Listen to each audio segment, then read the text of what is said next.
Good morning, dear friends and students. Welcome on my YouTube channel, Learn with Sufyan sir. So students, today we are going to learn about the mass and weight. Students and friends, हम लोगों ने science and technology part 1 का gravitation chapter start किए थे। हमारा ये शुरू है। यहाँ पर हमने पिछले 3-4 वीडियोस इसके ऊपर बना चुके हैं।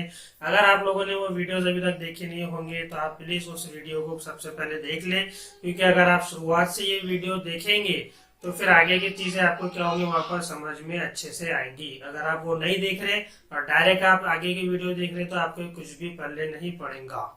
इसलिए सबसे पहले आप पहले वीडियो जो है बने हुए वो देख ले। उसकी डिस्क्रिप्शन में आपको लिंक दी हुई है, ठीक है, वहां से आप इसको देख सकते हैं। तो अगर आप हमारे इस YouTube चैनल के ऊपर में नए हैं तो आप इसको सब्सक्राइब कर ले, चैनल को, हमारे बेल आइकन को प्रेस कर ले, और वीडियो आपको पसंद आए तो उसको लाइक करना ना भूले। तो हम लोगों ने चैप्टर ग्रेविटेशन स्टार्ट किए थे क्लास 10 का, science part 1, science and technology part 1 का चैप्टर नंबर 1 ग्रेविटेशन। बहुत सारी चीजें, कुछ एग्जांपल्स हमने इसमें सॉल्व किए हैं। आज हम लोग यहाँ पर पढ़ने वाले हैं मास एंड वेट के बारे में। हमारा वही लेसन शुरू है ग्रेविटेशन का, तो इसमें हम यहाँ पर जो है आज मास और वेट के बारे में थोड़ा बहुत पढ़ने वाले हैं और कुछ सॉल्व एग्जाम्पल भी हम यहाँ पर देखेंगे, ठीक है। तो चलो शुरू करते हैं मास एंड वेट के बारे में। तो यहाँ देख सकते हैं आप मास और वेट के बारे में थोड़ा सा, यानी कि पहले मास के बारे में पढ़ रहे हैं अपन कि मास क्या है। Mass is the amount of matter present in the object. Mass क्या है? एक मैटर की एक क्वांटिटी है, अमाउंट है, ठीक है, जो किसी भी ऑब्जेक्ट के अंदर में प्रेजेंट होती है। अब ये पेन है यहाँ पर, जैसे अपने को पता है कि everything is made from matter. हर चीज जो है वो कैसे बनी हुई है? मैटर से बनी हुई है। ये भी एक मैटर से बनी हुई है। तो क्या बोले यहाँ पर? मास is the amount of matter present in the object. ये पेन क्या एक ऑब्जेक्ट है, मान लो ये ऑब्जेक्ट जो है पेन, ये एक मैटर से बनी हुई है, यानी कि पेन के ऑब्जेक्ट, पेन के जो मैटर है उससे बनी हुई है। तो इसका कुछ ना कुछ मास यहाँ पर होगा, ओके। मास जो है इसको यहाँ पर ऐसा यूनिट के अंदर में, मास को केजी के अंदर में मेजर किया जाता है, किलोग्राम के अंदर में, ठीक है।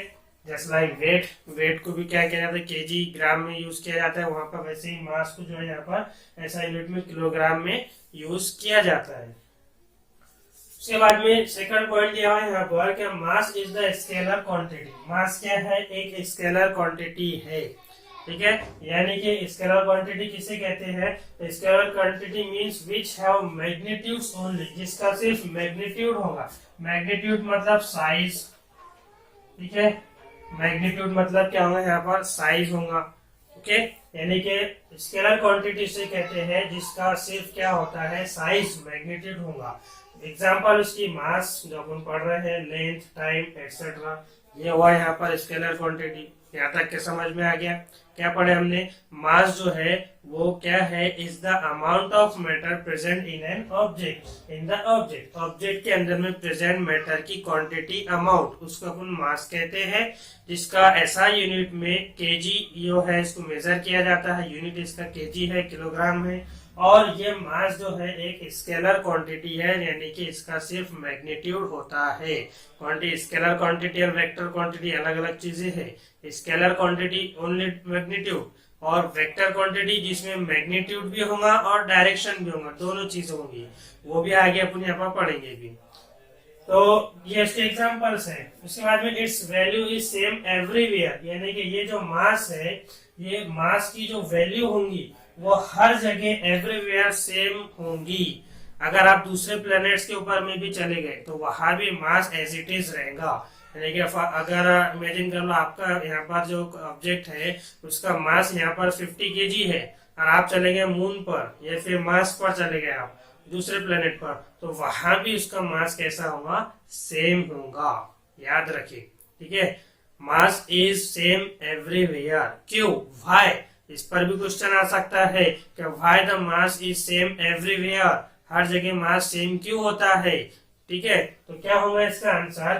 Because mass is the number of particle with which we are made. Mass क्या है? नंबर ऑफ पार्टिकल्स है, ठीक है, क्या है, नंबर ऑफ पार्टिकल्स। आगे दिया हुआ है with which we are made, जिससे हम बने हुए। अब हमारी बॉडी है या फिर ये पेन है, यहाँ पर ये जो पार्टिकल से बनी हुई है, मैटर से जो बनी हुई है, वो सेम रहेंगे, कांस्टेंट रहेंगे, रिमेन। अगर ये पेन को आपने मून पर भी लेकर चले गए, मून पर चली गई ये पेन, तो जितना यहाँ इसका मास होगा उतना ही उसका वहां भी मास होगा। क्यों? क्योंकि इसके जो पार्टिकल्स है वो कैसे है, रिमेन कांस्टेंट।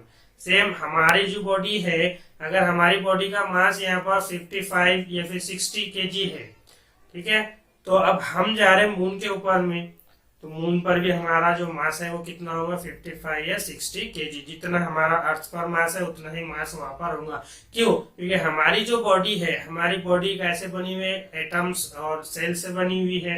तो जितने पार्टिकल्स हमारे बॉडी के अंदर में एटम्स के हैं, सेल से है, तो वो रिमेन कांस्टेंट रहेंगे। जितने यहाँ है उतने ही वहां रहेंगे।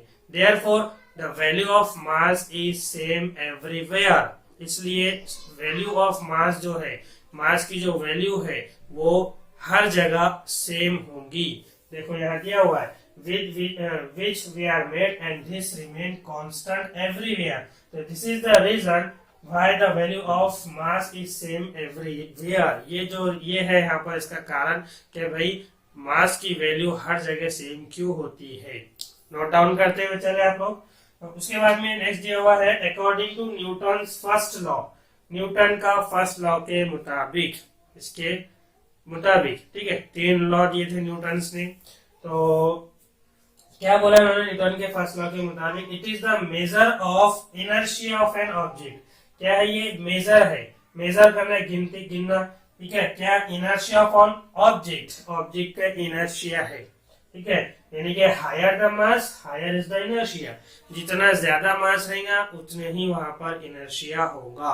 अब न्यूटन का फर्स्ट लॉ क्या है? देखो यहाँ लिखा हुआ है, क्या an object in motion will remain in motion unless acted upon bye an outside force. अब एक ऑब्जेक्ट है वो रिमेन इन मोशन, मोशन में ही है, ठीक है, चल ही रहा वो अपने यूनिफॉर्म मोशन के अंदर में। फॉर एग्जांपल देखो यहाँ पर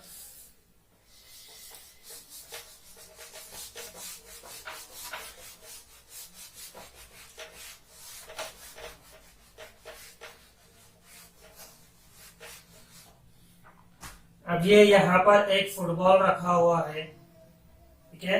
ये फुटबॉल को आपने यहाँ पर आउटसाइड फोर्स, बाहर से फोर्स अप्लाई किया, आपने इसको किक किए, तो ये फुटबॉल क्या है, यहाँ से मोशन कर रहा है। ये फुटबॉल क्या है, यहाँ से मोशन कर रहा है। तो क्या बोले यहाँ पर, an object in motion will remain in motion unless acted upon bye an outside force. अब ये फुटबॉल जो है ये मोशन हो रहा है इसके अंदर में, तो ये इसके अंदर में मोशन कंटिन्यूअसली होती रहेगी जब तक इसको आप आउटसाइड, बाहर से फोर्स अप्लाई नहीं करेंगे रोकने के लिए, ठीक है। अब यहाँ पर आपने ये फुटबॉल है, इसको किक मारे, इसके अंदर में मोशन हो रही है, तो जब तक आप इसको आउटसाइड से, बाहर से आप इसको फोर्स नहीं अप्लाई करेंगे रोकने के लिए, तो इसके अंदर में मोशन होती रहेगी, ठीक है। ये हो गया। दूसरा दिया हुआ है, An object at rest will remain rest unless acted upon by an outside force। अब ये पहले जो फुटबॉल था यहाँ पर ये ऐसे रखा हुआ था, रेस्टिंग पोजीशन पर था, ठीक है। तो ये है यहाँ पर न्यूटन का फर्स्ट लॉ, यानी कि रेस्टिंग पोजीशन पर है। कब तक? जब तक आप इसको बाहर से आउटसाइड फोर्स अप्लाई नहीं करेंगे। ये रेस्टिंग ही रहेगा। क्या अपने आप इसको पैर लगकर चले जाएंगे क्या? नहीं, पैर तो नहीं है इसको कि आगे मोशन करेंगे। ये जब तक ये रेस्टिंग पोजीशन पर है, कब? उस वक्त तक, ठीक है। क्या ये जब तक आप इसको बाहर से आउटसाइड फोर्स अप्लाई नहीं करेंगे उस वक्त तक ये क्या होगा, रेस्टिंग पोजीशन पर होगा, ठीक है। अब ये रेस्टिंग पोजीशन पर है पहले, फिर आपने इसको बाहर से आउटसाइड फोर्स लगाया, ओके। अब ये फिर इसमें मोशन हो रही, अब ये मोशन कंटिन्यूअस हो रही, कब तक? जब तक आप इसको बाहर से आउटसाइड फोर्स अप्लाई करके रोकेंगे नहीं, ठीक है। अब बैट्समैन ने बॉल को बैट से मारा, ठीक है, मूवमेंट्स हो रही बॉल के अंदर में, मोशन हो रहा है, कंटिन्यूअसली जा रहा हो, तो अब हमें उसको रोकना है। तो वो जो कंटिन्यूअसली जो मूवमेंट्स हो रही है उसके अंदर में न्यूटन का फर्स्ट लॉ क्या, कंटिन्यूअस मोशन, जब तक आप उसको रोकने के लिए बाहर से फोर्स अप्लाई नहीं करेंगे, पकड़ेंगे नहीं उसको, आप कैच नहीं करेंगे, तब तक उसके अंदर मोशन हो रही है। ये हो गया है अपन न्यूटन का फर्स्ट लॉ। ठीक है, समझ में आ गया। यानी कि अगर ऑब्जेक्ट रेस्टिंग पोजीशन पर है और आपने उसको बाहर से फोर्स अप्लाई नहीं किए तो उसमें मूवमेंट्स नहीं होंगी।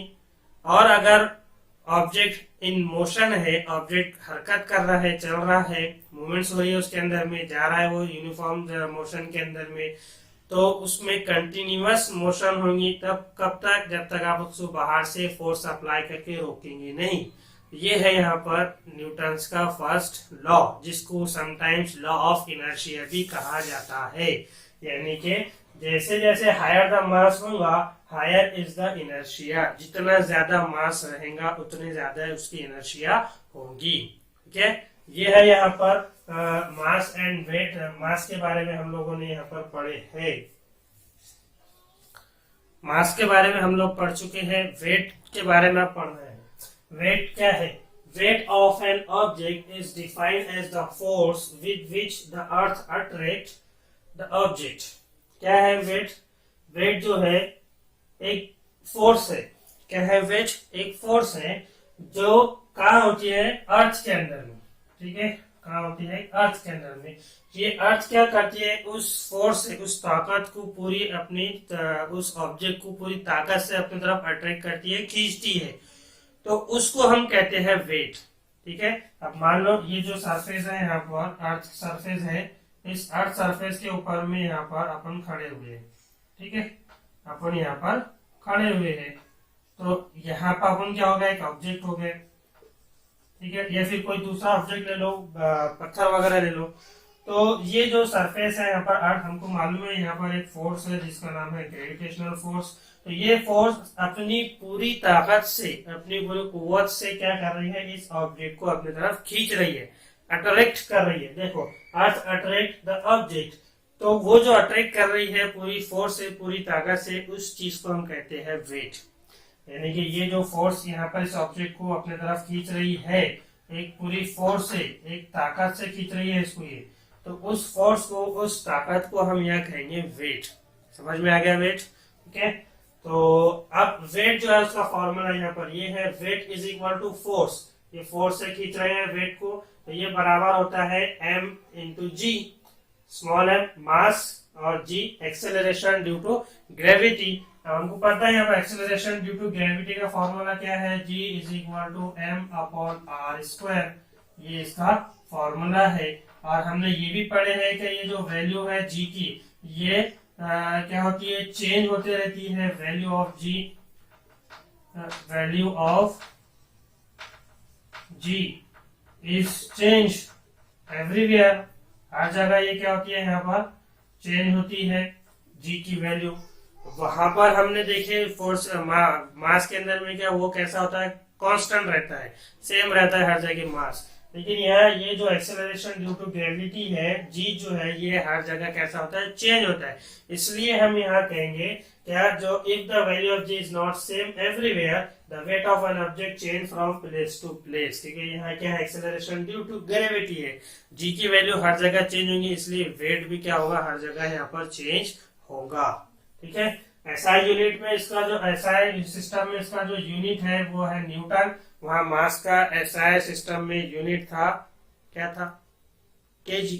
ठीक है, तो अब जैसे मास जो है स्केलर क्वांटिटी था जिसका सिर्फ मैग्नीट्यूड था, वैसे ही यहाँ पर ये जो वेट है, ये वेट क्या है? एक वेक्टर क्वांटिटी है which have magnitude as well as direction. जिसका मैग्नीट्यूड भी होगा, साइज भी होगा और साथ में डायरेक्शन भी होंगे, यानी कि सिम दिशा भी होंगी यहाँ पर इसके अंदर में। फॉर एग्जाम्पल वेलोसिटी है, रफ्तार, वेलोसिटी स्पीड, उसके जो है साइज भी हो रहा है वहां पर, और साथ में डायरेक्शन भी हो रहा है वहां पर, डिस्प्लेसमेंट है, फोर्स है, ये इस वेक्टर क्वांटिटी के एग्जांपल है। ओके, तो as the value of g is not same everywhere. अब हमने देखे थे यहाँ पर एक्सेलरेशन ड्यू टू ग्रेविटी में हम लोगों ने पढ़े हैं कि g की जो वैल्यू है यहाँ पर हर जगह चेंज होती है। Therefore the weight of an object change from place to place. इसकी वजह से यहाँ पर ऑब्जेक्ट का जो वेट है वो हर जगह क्या होता है? चेंज होता है। बट दो इट्स मास कांस्टेंट एवरीवेयर, लेकिन उस ऑब्जेक्ट का जो मास है वो कैसा रहेगा? कांस्टेंट रहेगा। मास क्या है? याद रखो क्या amount of matter present in the object. ठीक है, ये मास है, यानी कि जो ऑब्जेक्ट है मैटर से जो बना हुआ है वो कांस्टेंट रहेंगे। कैसे रहेंगे? कांस्टेंट। ये पेन जो ऑब्जेक्ट मैटर से बनी हुई है, जिस पार्टिकल से बनी वो कैसे है? कांस्टेंट है। ठीक है, इसलिए ये किसी भी प्लेस पर चलेगी अगर पेन कोई भी जगह पर, तो वहां इसका मास सेम रहेगा। लेकिन जो वेट है इसका, वो वेट क्या होगा यहाँ पर? चेंज होगा because of value of G, acceleration due to gravity. उसके कारण से इसका जो वेट है चेंज होगा, लेकिन मास यहाँ पर इसका सेम रहेगा। ये दो चीजें याद रखो। ठीक है, हम लोगों ने अभी यहाँ पर मास और वेट के बारे में पढ़ लिए। अब इसके ऊपर से कुछ आपको यहाँ पर सॉल्व एग्जांपल दी हुई है, तो वो सॉल्व एग्जांपल भी हम लोग यहाँ पर पढ़ने वाले हैं। तो स्टूडेंट्स एंड फ्रेंड्स, हम लोग यहाँ पर अब सॉल्व एग्जांपल देखने वाले हैं। आप लोगों को यहाँ पर बुक के अंदर में एक सॉल्व एग्जांपल दी है, जिसका क्वेश्चन है क्या if a person weights 75 newton on earth. ठीक है, अब एक पर्सन है जिसका वेट अर्थ के ऊपर में कितना है? 75 न्यूटन है। ठीक है, अर्थ के ऊपर। तो how much would be the weight on moon, तो उसका वेट जो है मून के ऊपर में कितना होगा, यानी कि हमको वेट जो है उस पर्सन का मून के ऊपर में वो निकालना है। ओके, इस तरह से। तो यहाँ पर आपको दिया हुआ है the moons mass is 1/81 of that of earth, यानी कि जो मून का जो मास है वो अर्थ के, मान लो कि अर्थ का मास me है और मून का मास mm है, तो ये mm जो है मून का जो मास है वो अर्थ के मास के 1/81 टाइम्स है। ठीक है, तो हमने यहाँ लिख लिया ये क्या मून का mass mm is equal to 1/8 times me। Okay, आगे आपको दिया हुआ है radius of earth and its radius is 1/3.7 of that of the earth. उसी तरह मून का जो रेडियस है तो वो अर्थ के रेडियस के 1/3.7 है। ठीक है, क्या यहाँ पर अगर अर्थ का जो रेडियस है rm है और मून का जो रेडियस है,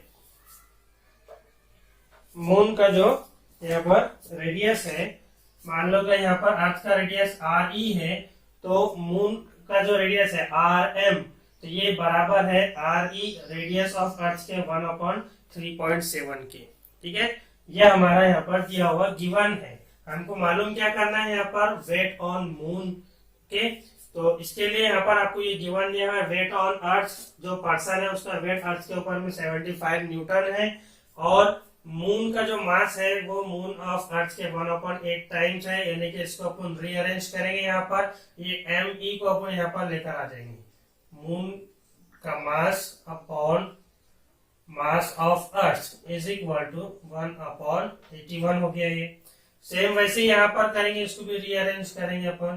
क्या rm अपॉन re को इसके नीचे लेकर चले गए, re इज इक्वल टू 1/3.7। तो ये यहाँ पर हमारे पास में गिवन डेटा है। हमको मालूम क्या करना है? Weight on moon of that person, इस पर्सन का वेट जो हमें मून के ऊपर में मालूम करना है। ये हमारे पास में यहाँ पर क्या है स्टूडेंट्स? गिवन दिया हुआ है। अब हमारे पास में यहाँ पर दो फॉर्मूले हैं। अब ये दो फॉर्मूले से हम कौन सा फॉर्मूला अप्लाई करेंगे? दो फॉर्मूले कौन से हैं? Weight is equal to F is equal to mg, ये एक फॉर्मूला है। ठीक है, दूसरा फॉर्मूला क्या है यहाँ पर? क्या फोर्स इज इक्वल टू, यहाँ पर आप वेट भी लिख सकते हैं, weight is equal to force is equal to G capital M small m upon r²। इस तरह से ये दो फॉर्मूले हमारे पास में यहाँ पर प्रेजेंट है। अब ये दो फॉर्मूले में से हमें कौन सा फॉर्मूला यहाँ पर यूज करना है? तो अब आप देख सकते हैं यहाँ पर हमारे पास में गिवन में क्या दिया हुआ है? यहाँ पर वेट दिया हुआ है, मास दिया हुआ है और रेडियस दिया हुआ r दिया हुआ है। ठीक है, तो इसलिए हम यहाँ पर ये जो सेकंड वाला जो फॉर्मूला है, ये वाला फॉर्मूला हम यहाँ पर यूज करेंगे। ओके, तो शुरू करते हैं अपन अपना यहाँ पर एग्जाम्पल को सॉल्व करना। फॉर्मूला हमें यहाँ पर पुट अप करना है, फॉर्मूले में फिर हमें वैल्यू डालना है। यहाँ पर फॉर्मूला क्या है हमारे पास? Weight is equal to F is equal to GMM/r²। ये हमारे पास में यहाँ पर गिवन फॉर्मूला है। अब हमारे पास में दो प्लैनेट्स है स्टूडेंट्स, एक अर्थ पर उसका वेट था और एक मून पर हमें वेट मालूम करना है। तो हम दो अलग अलग इक्वेशंस बनाएंगे। यहाँ पर अर्थ के लिए एक अलग इक्वेशन बनाएंगे और मून के लिए एक अलग इक्वेशन बनाएंगे। तो सबसे पहले हम अर्थ के लिए बनाते हैं यहाँ पर फॉर अर्थ के लिए हमें यहाँ पर क्या करना है, इक्वेशन बनाना है।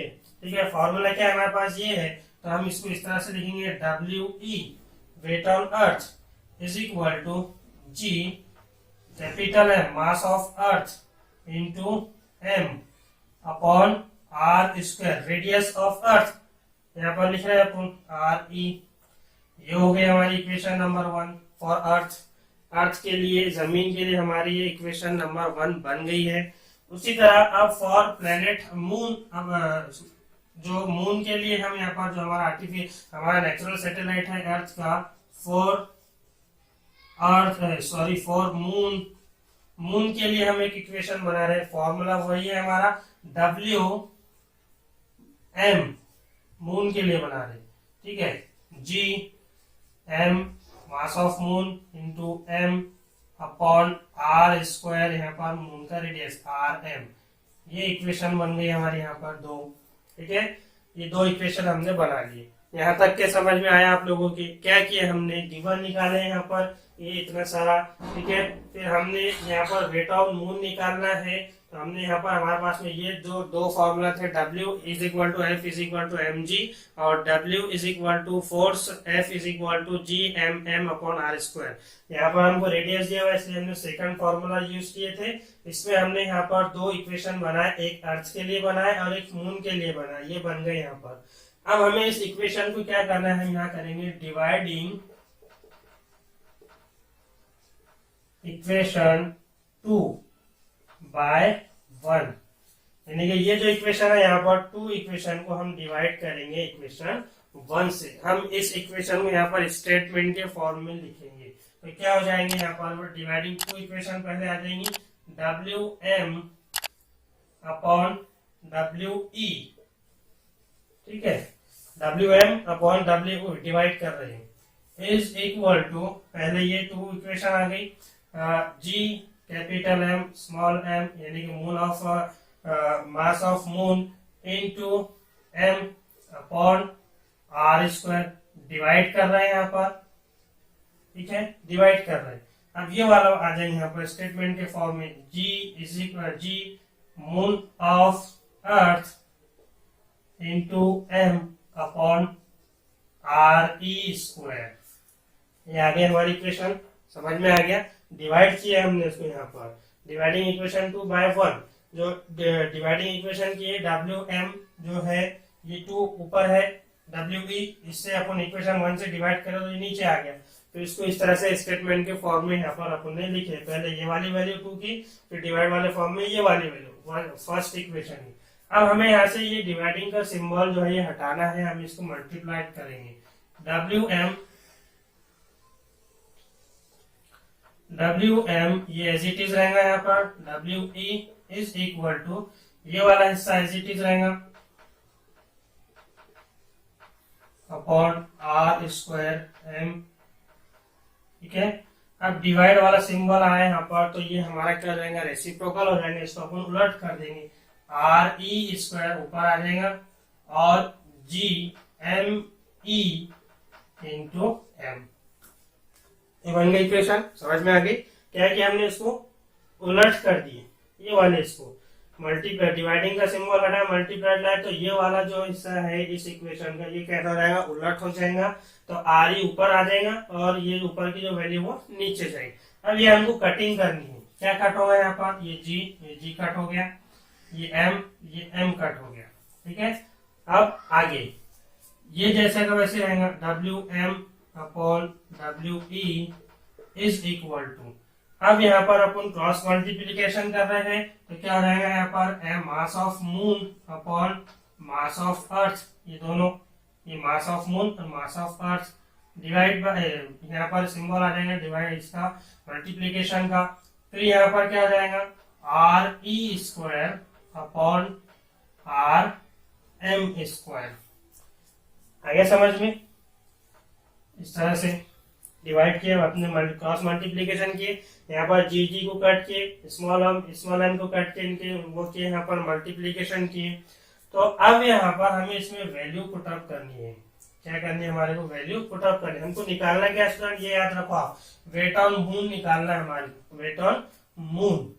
तो अब यहाँ पर आप लोगों को क्या दिया हुआ है, इक्वेशन हमारे को पुटअप करनी है W M upon W E, ये जैसा का वैसे ही रहेगा,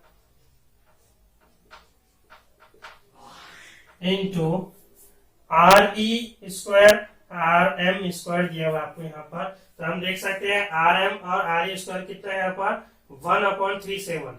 देखिए ध्यान रखो, यहाँ पर देखो आर ई ऊपर है, आर एम स्क्वायर है, यहाँ आपको आर एम ऊपर है, आर ई नीचे है, तो 1/3.7 नहीं लिखेंगे हम, आप उल्टा लिखेंगे इसका। हम इसको होल इसमें डाल देंगे 3.7/1 स्क्वायर, इस तरह से।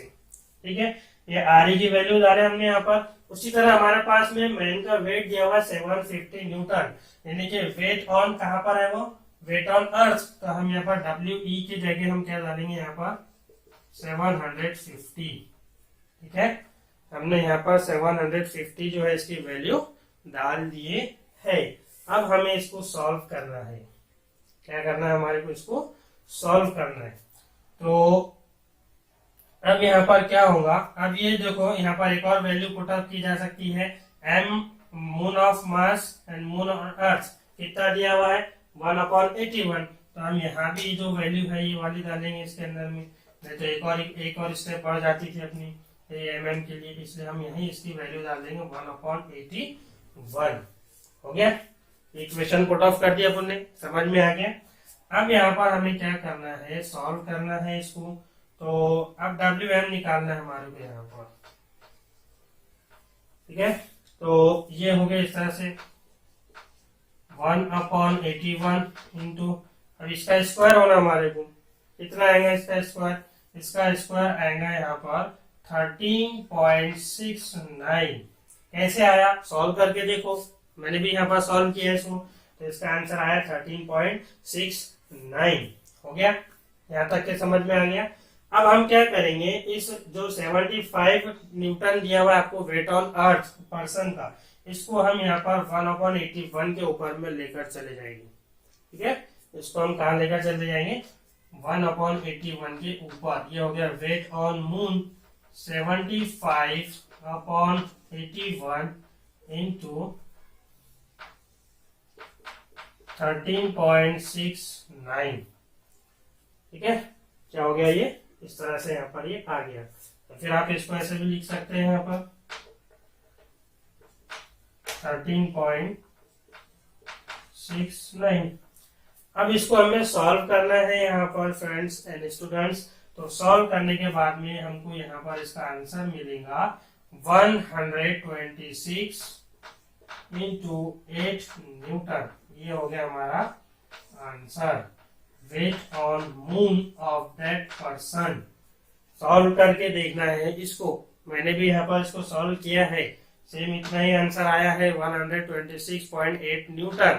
आप भी इसको सॉल्व करके देखो, जरूरी है देखना करके। ठीक है, तो इस तरह से ये हमारी पहली इक्वेशन, यहाँ पर पहली जो सॉल्व एग्जांपल है ये हम लोगों ने किए हैं। इसके अंदर बहुत सिंपल बहुत इजी एग्जांपल दिए कि हमें वेट ऑन अर्थ दिया हुआ है, आपको उनका मास ऑफ दिया हुआ है अर्थ का, मून का वहां पर, और साथ में रेडियस दिया हुआ है, हमें निकालना था उस पर्सन का वेट ऑन मून। तो हमने ये फॉर्मूले की मदद से दो इक्वेशन बनाए यहाँ पर, इस फॉर्मूले की वजह से। तो ये दो इक्वेशंस को हमने डिवाइड किए बाय 2 इक्वेशन बाय 1, तो हमें इस तरह से मिला है। यहाँ पर स्टेटमेंट के फॉर्म में लिखे आप लोगों ने।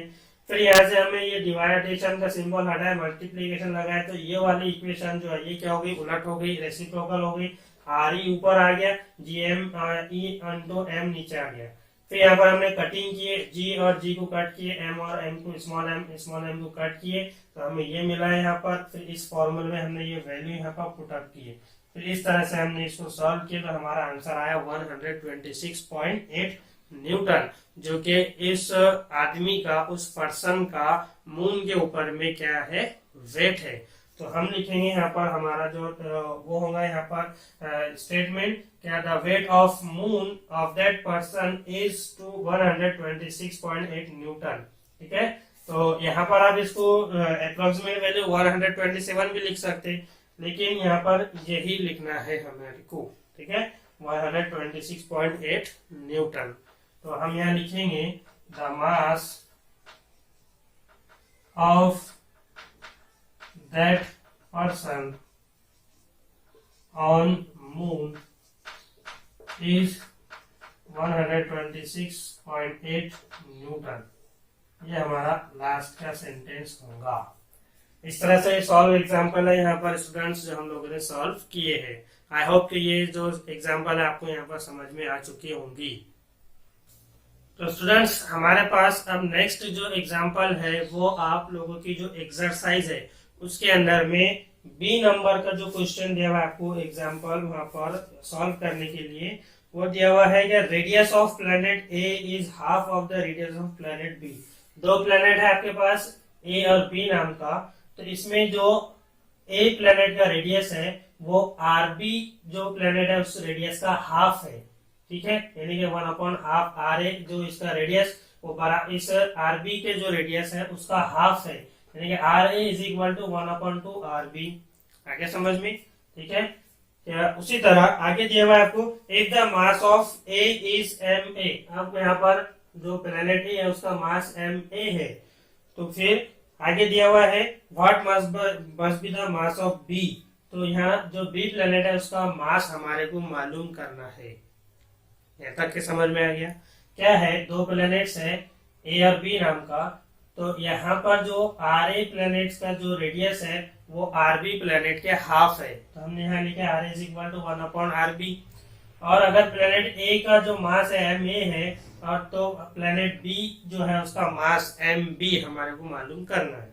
ठीक है, उसके बाद में दिया हुआ है, तो so the value of G on B is half that of value of A. उसी तरह जो जी की जो वैल्यू है small G acceleration due to gravity, तो ये जो है यहाँ पर ये जो प्लेनेट ए है उसका एक्सेलरेशन हाफ है, इसलिए हमने लिखे G B is equal to 1/2 G A.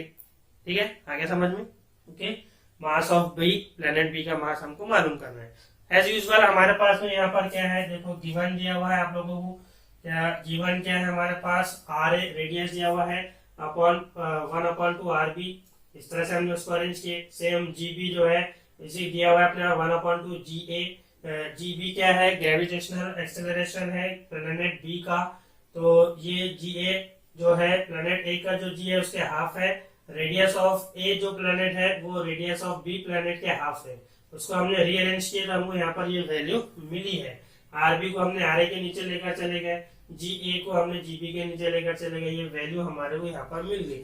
Find क्या करना है आपको, M B, mass of B planet का हमको यहाँ पर मालूम करना है। अब फॉर्मूला कौन सा अप्लाई करेंगे हम यहाँ पर? ठीक है, ये हो गया, समझ में आ गया ये। अब यहाँ पर हम फॉर्मूला जो अप्लाई करेंगे, हमारा एक्सीलरेशन ड्यू टू ग्रेविटी। क्या फॉर्मूला है उसका, एक्सीलरेशन ड्यू टू ग्रेविटी का? एक्सीलरेशन ड्यू टू ग्रेविटी का फॉर्मूला है आपके पास G is equal to capital G capital M upon R square. ये हमारे पास में फॉर्मूला है। सॉल्यूशन यहाँ से अपन गिवन के पास से शुरू कर रहे हैं। अब पिछले एग्जाम्पल में हम लोगों ने वहां पर क्या किए थे, दो इक्वेशन बनाई थी।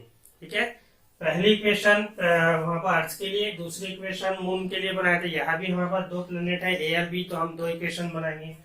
प्लेनेट ए है हमारे पास में, तो प्लेनेट ए के लिए हम इक्वेशन बनाएंगे फॉर प्लेनेट ए। ठीक है, तो यहाँ क्या हो जाएगा फिर, G A is equal to G mass of A planet A का और R square A, R A square. ये प्लेनेट ए के लिए इक्वेशन हो गई, 1 दिया इसको अपन ने। सेम है स्टूडेंट यहाँ पर ये। ठीक है, उसी तरह प्लेनेट बी के लिए दे रहे हैं अपन इक्वेशन। प्लेनेट बी के लिए क्या हो जाएंगे, ये G B is equal to capital G mass of planet B radius of planet B का स्क्वायर, ये हो गया यहाँ पर।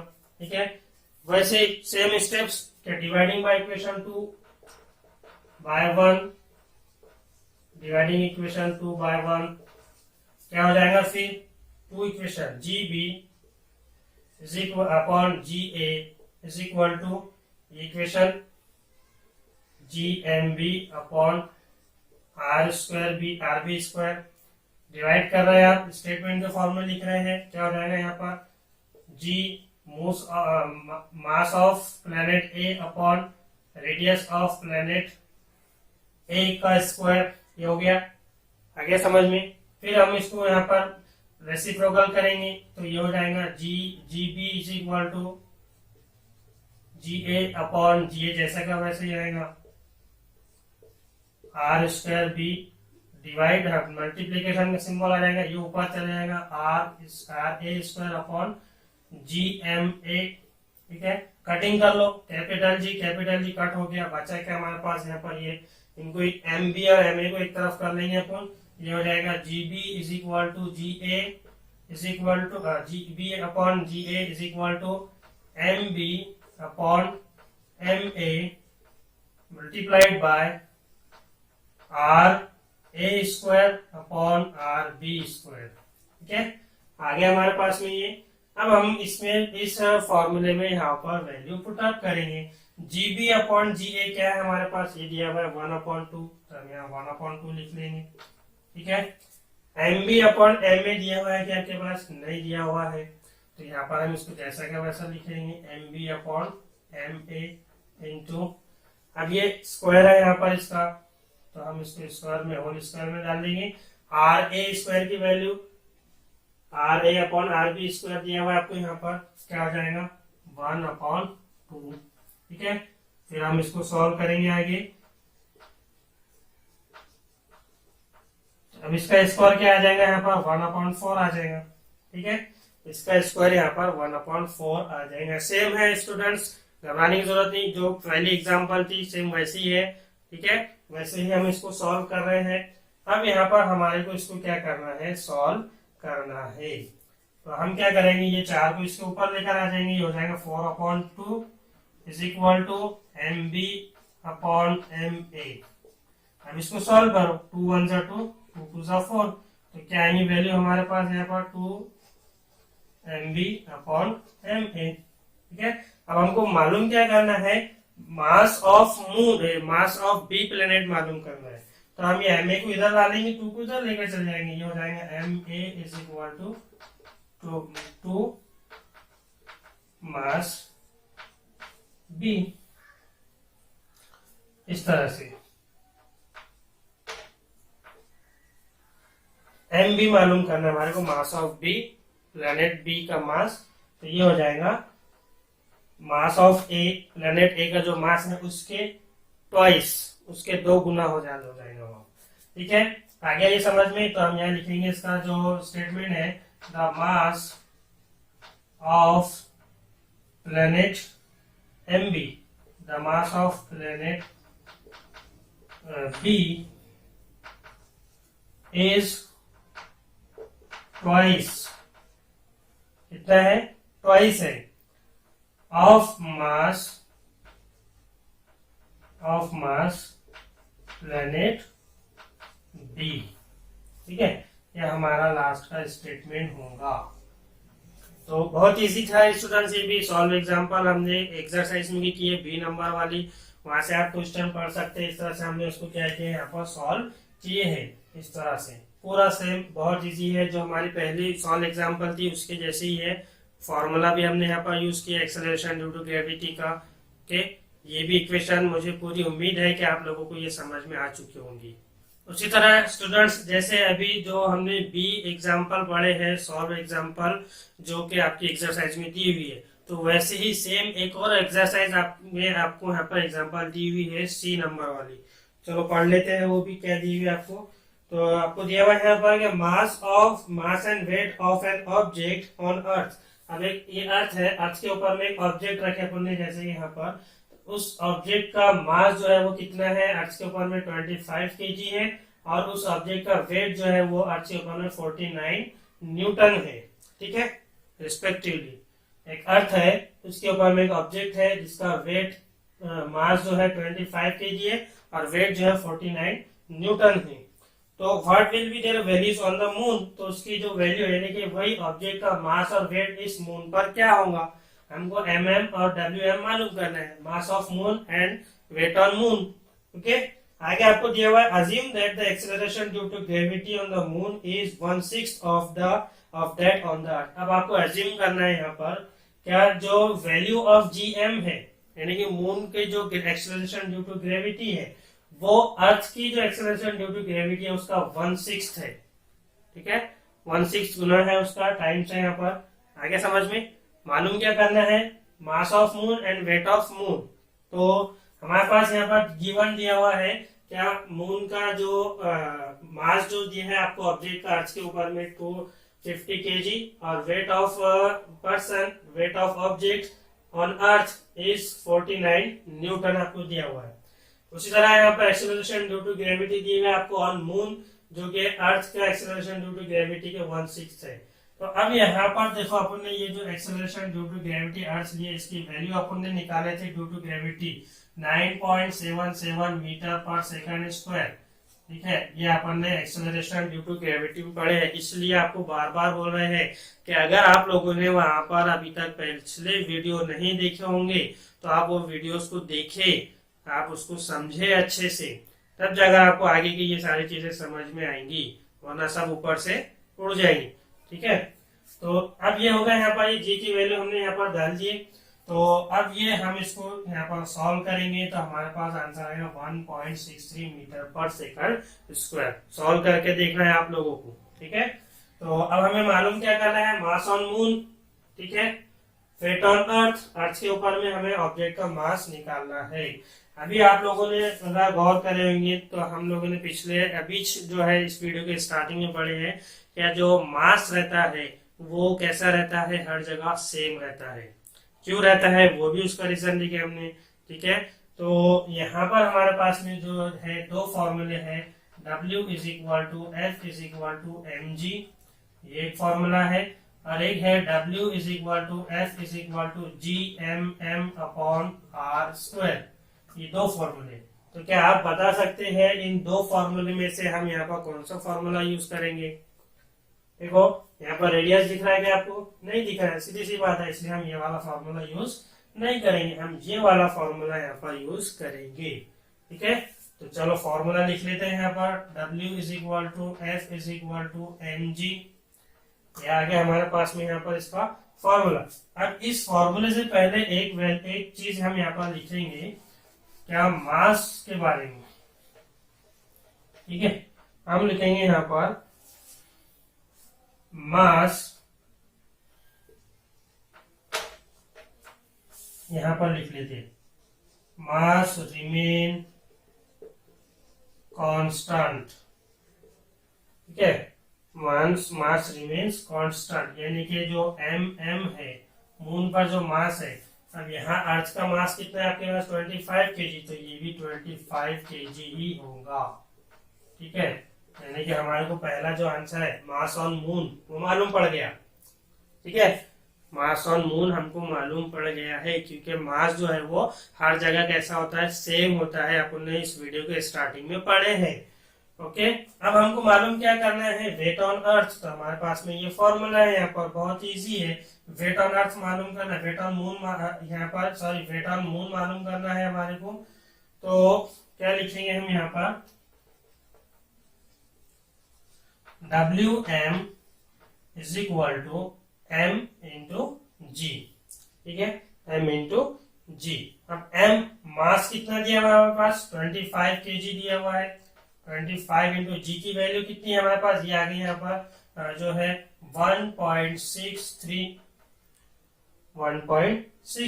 अब इसको जब आप यहाँ पर सॉल्व करोगे तो हमारे पास आंसर क्या आएगा, बहुत इजी है, यहाँ पर मल्टीप्लीकेशन करना है, बस हमारे को क्या करना है, मल्टीप्लीकेशन। अब आप इसको मल्टीप्लीकेशन करेंगे तो हमारे पास आंसर क्या आएगा, यहाँ पर करो मल्टीप्लीकेशन, देखो करके और आंसर लिखो वहां पे।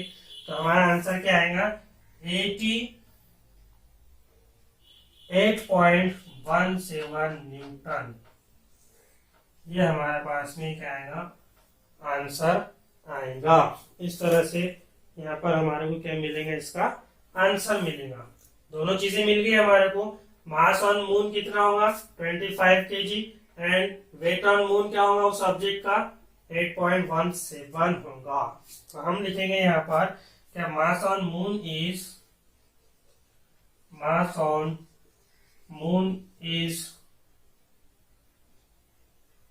25 kg